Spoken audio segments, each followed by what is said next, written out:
Good Thursday Eve. Good, no, it's Friday Eve. Good Friday Eve. Man, I tell you, I'm excited about life. Life can't get any better. If it get any better, I'm gonna clone myself. How about that? Can the world handle two Kenneth Fuller? Huh? Two Kenneth Fuller, and then the other office of the bishop, two Bishop Fullers. Oh my God! Oh my God! Man, I am really excited about the guests we have tonight as well. I hope you had an amazing week. The last three Sundays, Pastor Dollar has been preaching on walking worthy and talking about how grace causes us to walk worthy, and we are in in a position of grace, and we're trying to get in this position in our everyday life. And I am just excited about what he's teaching and what he's been teaching. Still is just bubbling over from Grace Life, and it was something awesome. So last night I had a chance to minister at the Wednesday night Bible study, and I'm still excited about that. It's just some good things happening. Don't look at the things that are around you. The things that are around you will deceive you, make you oppressed or depressed. Man, there's so much goodness going on. There's so much positive things going on. So focus on the good things. Set your goals, set your target, set your vision, because it will come to pass. Welcome, welcome, welcome to It's Called Life. Amen. It's called life. I don't care if you're a part of the ministry or you're a part of the support ministry or you're just an everyday person. It's called life. Life will issue you some challenges. It's how you respond to those challenges. And today we have someone to talk about the challenge of dating your wife, the challenge of dating your husband, and talking about how ministry draw you away from that. And today I'm honored to have as my guest my friends, my mentees, my niece and nephew, my children, Pastor Bryant and Lysandra Bell. Welcome to the broadcast. Hello. Hello, hello, hello to both of you. Yes, sir. Thank you, Bishop. Yes, sir. Yes, sir.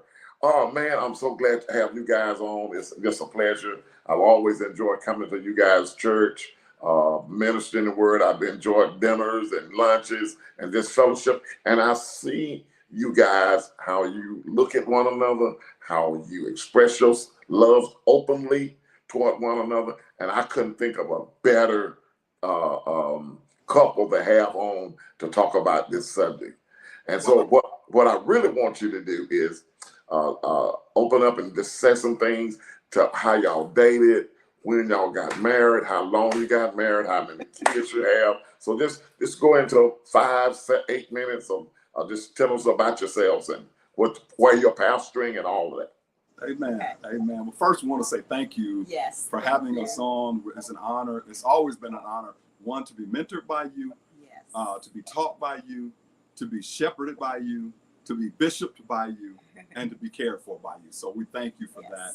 Thank you, sir. To the apostles, dollars, both of them, for being there and for making this happen. We are so appreciative and so grateful. Amen.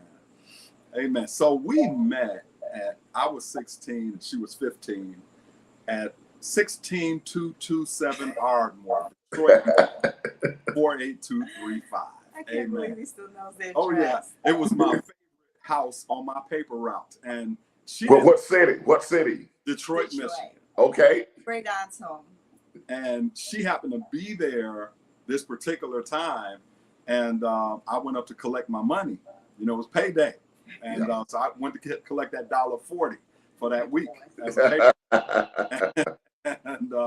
and she came to pay me the money. And so we saw each other, and it wasn't like we didn't start dating or anything or even doing any talking. But being the Mac mama that she is, she sent her cousin to get my phone number.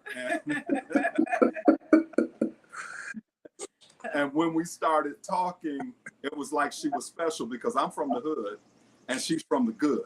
She was from a much better neighborhood than I was from. And it was a wonderful breath of fresh air to talk to a young lady who was not from the hood. And we started dating, and dating turned into a 5-year dating relationship. And we enjoyed that. We dated. I transferred high schools to her high school. I went from Cooley High to her school. And we began dating at the school. And then she got shipped off from dating to Miami. Her parents sent her to Miami to get her away from me. Like, we get her away from this boy. And we dated long distance. And so after that 5-year mark, we moved down to Miami. And I got born again in Miami, and then we got married in Miami. 2088. 1988. 1988. Yeah. And we've been dating ever since. Yeah. Okay. And we love it. And, you know, she has been the most important person to me. And a lot of people look and say, well, what about your children? They are important, but my wife is the most important person to me. Well said. Yeah, yeah. And even in ministry, it's been the same way. It's been like, you know what? I'm not going to stress out over all this stuff, even though I've stressed out over plenty of things concerning ministry, but she's been the comfort. She's been the friend, and Yes. she's been the rock. She's been the stability that's been there. And so I like to date. I like to take her out on dates. And, Good. yeah. And I enjoy it. And it's been awesome to do it too. You know, it's been awesome to do it. So I And appreciate they've been very creative. it. I Yeah. can't wait till you get a chance to share some of the things that we do. Yeah. Okay. Okay. You want to share them up front. So why is it so important that you continue to pursue and date each other? Yeah. So I would say it's really easy to get involved in things that just get your attention. You can get involved in your children while you're parenting. You can get involved in your careers or ministry as pastors. And you forget that after all that's done, the children are gone and they leave home and ministry has reached a place where it's kind of self-propelled and moving on its own, that you come home at the end of the day and you're looking at this person you've been living with like, who are you? Because we all evolve over time, and if you don't take the time to stay connected as each of you are evolving, you'll become strangers, or even worse, like roommates, like siblings that live together. And I don't think that was the ultimate plan that God had in mind for marriage. Yeah. Amen. Amen. You know, I talk about the reason pastors and even just people that are not saved, that are not pastoring, the reason that they get divorced, they have a hard time in their marriage, because there's one bucket right here, and the children bucket, and the wife put in, and the husband put in, the wife put in, the husband put in, but they're not putting into each other. So 18, 20 years later, when the kids are grown and they're gone, you look at each other and say, what's your name is? Yeah. Exactly. Well, that's not good grammar, that's hood. But you know, you have not taken time to even get to know each other. Yeah. So they've taken up these 20 years, good productive years that you can have producing a healthy marriage and healthy relationship, and they taking it from you, and then they gone and they don't call back. Yep. And you know what's interesting is you made that statement, they don't get to know each other. And Right. what we've been married now 35 years. And in 35 years of marriage, I've learned more about my wife each year that I didn't know before. And like recently I learned she likes to color. I'm an artist, but she likes to color, and she buys these coloring books for grown-ups. And she spends time and she makes these beautiful pictures. I laugh at them because I'm an artist. I can draw everything in the book. However, I never knew she enjoyed that. We learn those things while we're dating, because date time for us, we don't talk about the family. Right. We talk about the church. She dresses, you know, in her swanky outfit. I put on my clothes and we go out, and the rule is you can't talk about that. We talk about each other. So in a minute, my date day prayer, you know, I have a date day prayer, something I pray for date day. But it's important to get to know each other, because you start realizing at 35 years of marriage, you're not the same person that you started out with. That's right. That's You're a right. totally different person. That's right. And if you haven't kept up, you didn't know the changes that person had. Yep. Right. And you hope each person is growing. Right. Yeah. So, and then you have to really pay attention to your spouse, because if you don't, somebody else will. Oh yeah. And they And, look, and that's the problem. that's the problem. And And that's the nobody problem. getting this right. It was mine. That's right. That's right. You know, we have to continue dating and doing the things that we did, even enhancing, because as you said, you're learning more about her and enhancing what you do. Right. And you'll be surprised how many people don't know anything about each other, but they've been together 20 years. Right. And they don't know each other. I date, the reason why I date my wife, one of the reasons is I made a commitment a long time ago that I want to express love to her in a way that she feels the love, knows that she's been loved, so that when it's time to leave this earth, she can say, oh no, I was loved. Now that I was completely loved. I wanted to prove it. And dating is just one of those ways that I prove it. So that's one reason I date her. The Right. other is because I want to make her feel good. I've learned that dating is a form of the sacrifice that God calls the man or the husband to do. Now, we're a little more traditional than some marriages. I'm the person who initiates the date. I go and I find out the things that we're going to do, and then I take her out on a date. I want to make her feel like a woman. Women Right. need to feel like a woman, whether she's a pastor, whether she's a beautician, whatever she needs to feel like she's a lady. And so she needs to feel sexy. She needs to feel cute. She Right. needs to feel all those emotions that women feel, and some other person will make your woman feel. Right. I want her to feel that, and I want to introduce that to her. So those are just two reasons why I date my wife. Yeah, you want to remain the apple of her eye. Amen. Amen. You know, Amen. and you do those things by paying attention to them. And I'm amazed at one of the local stores here, and I don't want to get no free advertising. I go to that store, and those ladies, they know me. If they don't know me at first, they don't recognize me at first. My voice give me away, so I say Oh something, yeah. and they say, "Oh my God, I wish you would talk to my husband. I Yep. wish you would help my husband. You come in here by yourself and pick out stuff." She said, "Oh my God, I wish my husband would do those things." And I bought quite a few things, and they said, "Oh my God, she gonna be happy." I said, "That's just half of what I've gotten. I'm just getting this here." So I always want Q to feel special. Yeah. So when I know as a young pastor, we have this other lover, this mistress, and it's called ministry, or it's called the church, whatever name you want to call it. When did you recognize that you had that problem, or you guys had that problem, and you had to correct it? And what made you come to recognize that it was another person in your relationship, shall I say? That's really interesting. So when we started ministry, we started together. He always involved. I was always there, very front person with him in ministry. Not front from a pulpit standpoint, but right there, very involved and connected. I played more of a behind the scene role, but I was always there. So we always did ministry together. So it wasn't that he would put ministry ahead of me. If anything, it was both of us, early years, just, building, because we started from scratch, and so, I don't know if we ever got to the place where we abandoned each other in our relationship, but I don't remember what triggered that we decided to make the date. So I think what happened was we had good mentoring. You were one of them. Yeah. And that helped to really, we follow the advice. Like a lot of pastors don't follow. Right.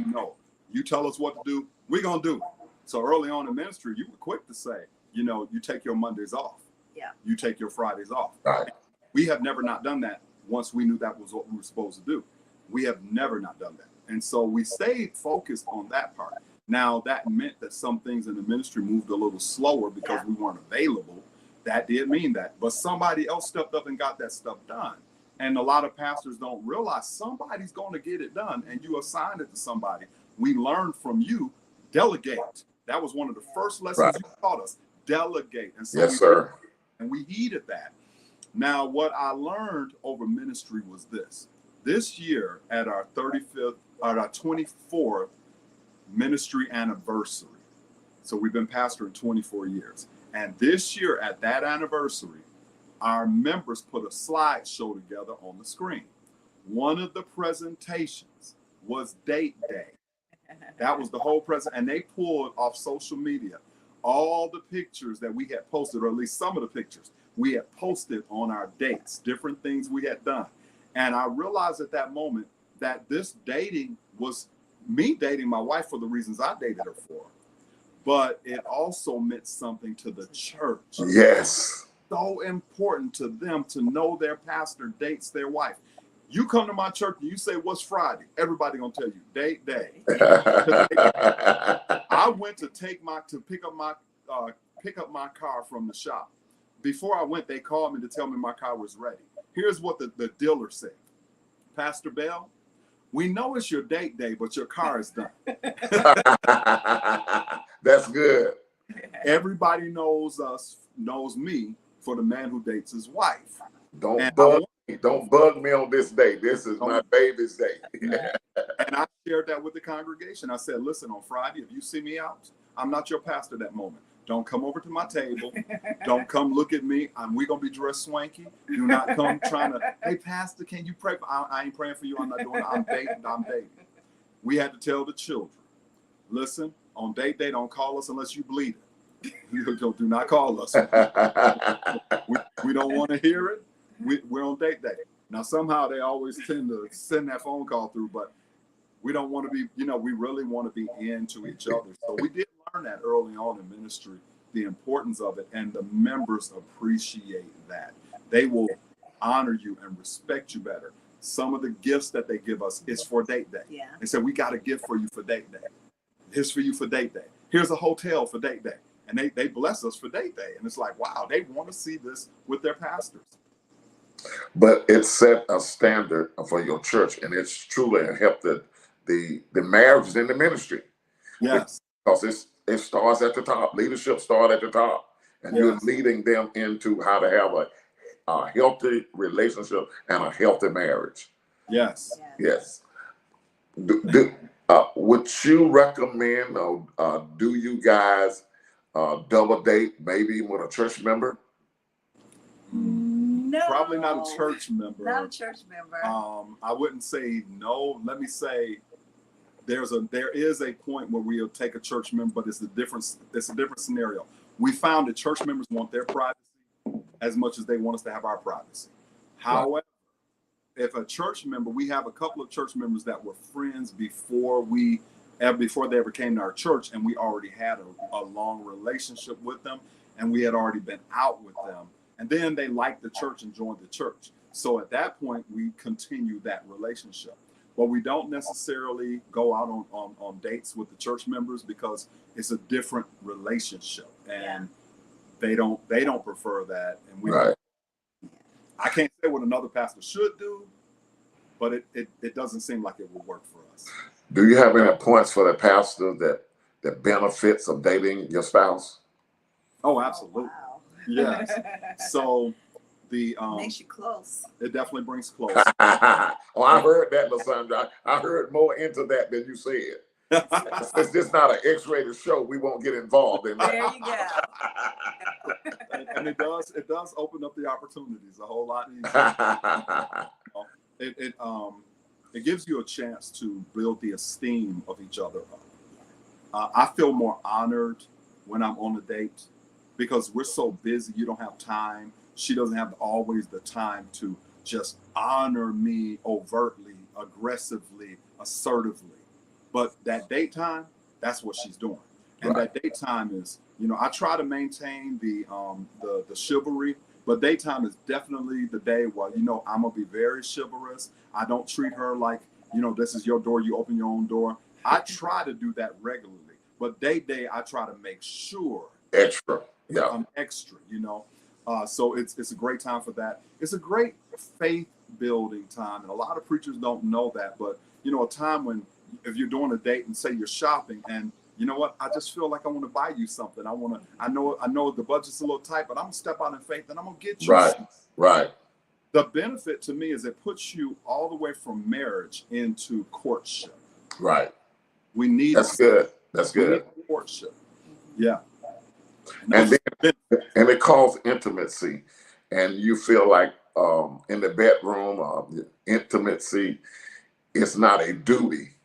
Yeah. that I'm doing this because you're my wife. I'm doing this because you're my husband. And Right. I think a more intense moments there. Oh yeah. You know, some wives have a trouble reaching a certain spot, a certain place. Right. And dating can really help with that. Right. It's the crock pot effect.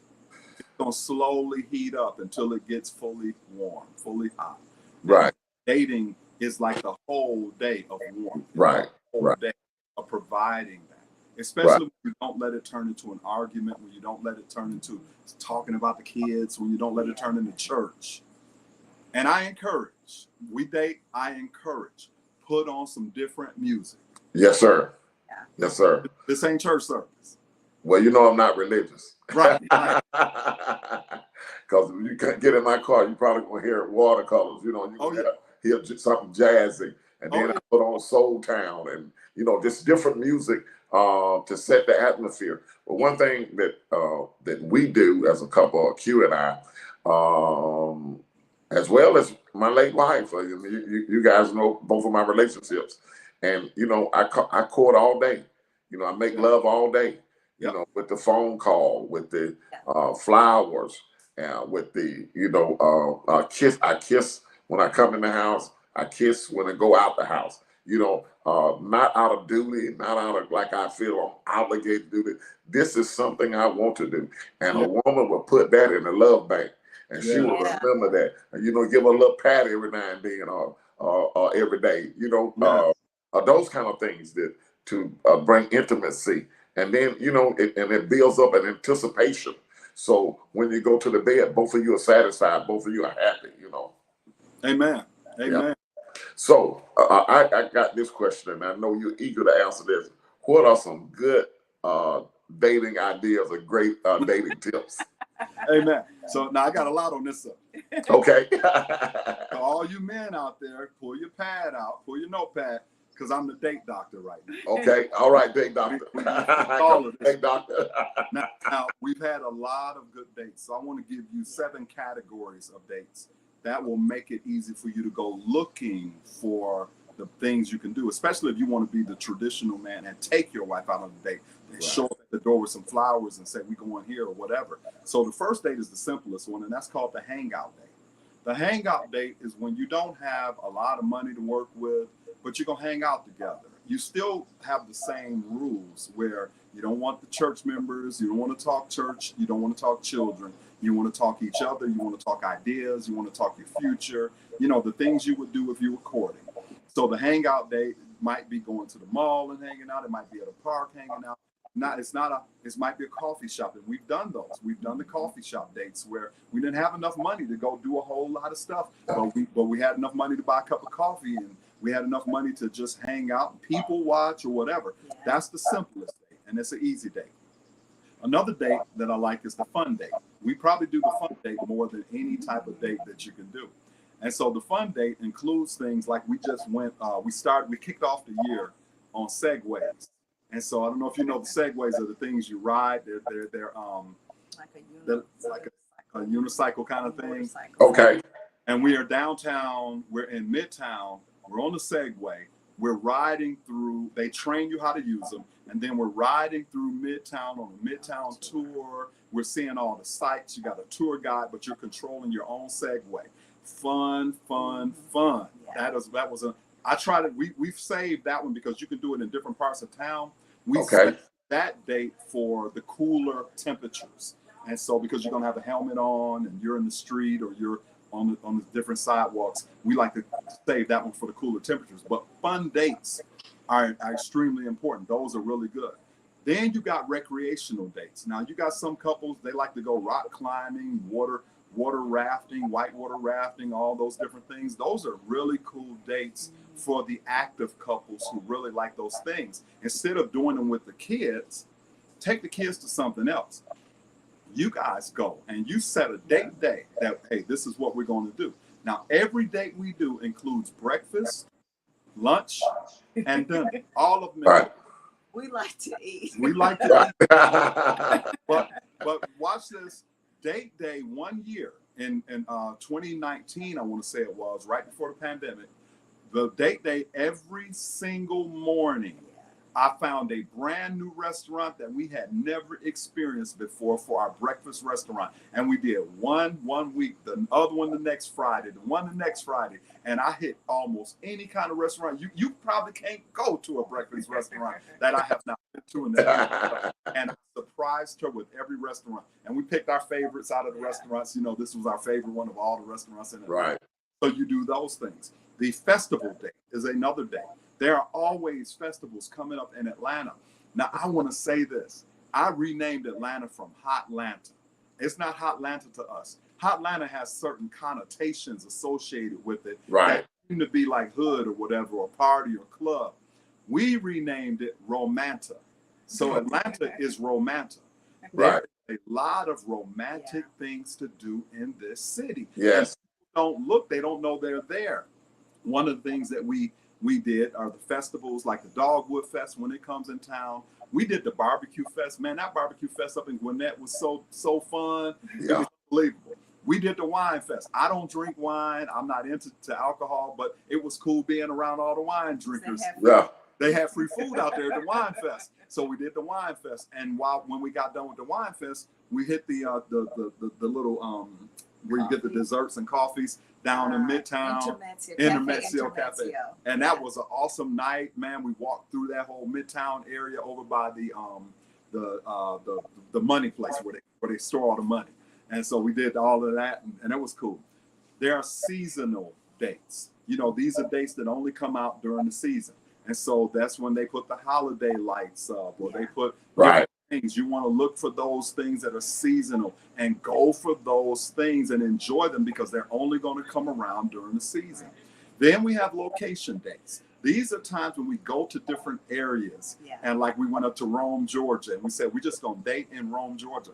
Let me tell you, one of the best kept secrets in Georgia is all these small towns have changed. They want to attract people. You catch a small town on a Friday night, and they got everything going on. It's like a mini Nashville in our small towns. You just got to go to a small town. And we call those location dates. I'm going here. We're going to go to Birmingham, Alabama. We're just going to date Birmingham one day. That's one of our plans. We're going to go Good place, yeah. And we're going there on a date. It's going to be an early morning and a late drive back. And we're just going to enjoy it. We did Nashville one day. That was fun. You know, fun just for dating, just to go to date that area. And so we like that. And then there's the educational dates. And those are the dates where you're going to a museum to learn stuff and to see things. Those are awesome. I want to give the audience some of the dates that we've done, however. These are some cool dates that we've done if we got time. Do we have time for me to give them a quick list of some dates we've done? Well, we got a couple minutes left. All right, let me go down the list. So we told you about the segways. Here in the ATL, you got those segways. Then we did the Illuminarium. That is an awesome experience. Go there with your spouse. Don't take the kids. And then we did the Michael Carlos Museum. It's on the Emory campus. It's with all the mummies, live. You got the mummies, the real mummies. Dead people. They got the African Continent Museum, where you got all the African. It is the best museum in Atlanta. We did the ASO Pops concert, where I bought season tickets to go and listen to the symphony orchestra. If you want to dress up and be swanky and have on a tux or something, the Atlanta Symphony Orchestra is one place you can put that kind of attire on, and that is an amazing one, especially when they do the pops, because they're playing contemporary music with the orchestra and the strings, music everybody knows. And then I took her to the Purse Museum once, where they brought up history. They walked us through the history of purses, handbags. Okay. And I didn't know handbags were initially made for men. Yep. Wow. And then there was the Museum of Illusions. Yeah. You go in there and you can do all the different illusions and stuff. That's where all of this is in Romanta. All of it's right here in Romanta. Oh man, what amazing, great ideas, man. Those are great ideas. A couple of things that we like to do, and I'm just adding on to your list, there's a couple of things like down at the John Lewis Center at Georgia Tech. Yeah. They have the live plays. Oh, wow. And man, they had the Black Nativity, and we saw it before Christmas. I mean, everybody was standing on their feet, man. We went to another one lately, and you were talking about going to bike ride. Well, I ain't too much for the bike riding, but I will go to Andretti's. Yeah, yeah. Go to Andretti's and we drive the cars to Andretti. And as well, we are foodies too. So Yeah. we go like the restaurants and you recommend a couple and we've been together. So, Yeah. And like this, I'm just reaffirming what you said. And the city, like in Rome and those different places, beautiful area, just the scenery. Sometimes in the fall of the year, you can just ride up in the mountains and just they got fresh cedar and they got all kind of little canned goods. What Yeah. people used to do, peachers, and they got what's this cha-cha sauce, make cha-cha and all this kind of thing. I know some of the audience don't know what we're talking about, Right. but all these, and like that's a festival too. And so all these things that you do up in the mountains, it's just so much to do. And then it's 1,000 things you can do in Atlanta. And like you said, you don't necessarily have to have money to have fun. Right. That's right. Because I remember when we couldn't buy nothing, just good for one coffee between us, one cup of coffee between us. But we'll go to the mall and just look, because one day we're not going to be in this place always. So That's one right. day when we have money, and we'll know where to go, what we want to shop for, what we want to look for. So you put that vision out there to what you want to do. So it's just so many things you can do. Man, the time is gone already, man. Thank you guys so much. We're going to have to do this again. Amen. We're going to do this again, because it was really, really quite interesting and gave us a lot of good ideas. I wrote them down myself, because you know you can always enhance what you do. Even though you do a lot of things, you always always looking for something else that I can do, and I take it personally, because that's what we can do and that's what I can do. So our audience, thank y'all so much for tuning in tonight. We give the Bells a big hand. Thank you. We love you guys. You're a vital part of Creflo Dollar Ministry. You're a vital part of everything that we do. And so we love you guys tremendously. Well, again, on next month, on the last Friday of the month, it'll be called It's Called Life. And I will be your host again. And I'm just excited about next week, next month when it comes. And I hope you'll be able to tune in and be a part, because we are sharing some things that life challenges that will challenge you, and how to effectively overcome these challenges. May God bless you. Dr. Dollar, Pastor Taffet, thank y'all so much for giving me this platform, and the blessing of the Lord upon you guys. I love you guys. Thank you so much for tuning in, and we'll see you next month.